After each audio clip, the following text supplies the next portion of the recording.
When you look at Ghana today, it's been a number of months since our last interaction. Yep. What's Ghana now? What do you see when you look at Ghana today? When I look at Ghana today, I see a lot of talented youth who will be used by other nations to do the work of laborers. I see a lot of good old elders who have served their nation well and should step aside for young people and middle-aged people to take over from them. And I see a Ghana where we have some really competent people who have served well but did not have a succession plan. So they do not see with clarity who they can hand over the reins of power to. And that maybe is actually an act of selfishness, because if you haven't trained people to take over from you, then you can stay forever. And then I see a Ghana of vast natural resources, but very limited mental resources in those who are entrusted with authority, with those who are clothed with power to lead.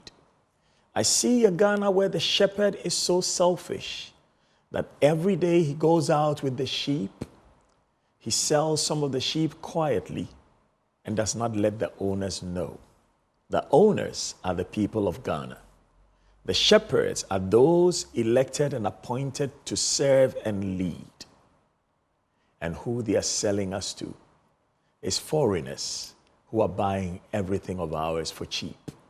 But now they have turned away from even selling to the foreigners so that some profit will come to the country, whatever little there is in it. They're selling the nation to themselves. And I speak not of other nations. I speak not of Kenya. I speak not of Nigeria, where the president has seen that the uprising in Kenya is coming close to his place. So now he says he's going to abolish the office of the first lady, and he's going to reduce the size of government. And I look at this nation of ours, and I look at China, where I'm studying and researching at the moment. And China has 20 ministers, and this nation of ours has close to 126 ministers, plus deputy ministers, plus special assistants and special advisors. And I ask myself, do we have a leader? Do we have leaders? Do we?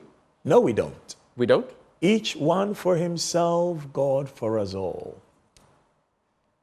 We have a president, we have a president, we have a vice president, we have ministers in cabinet, we have ministers of state, members of parliament. For 60 cedis in Tema.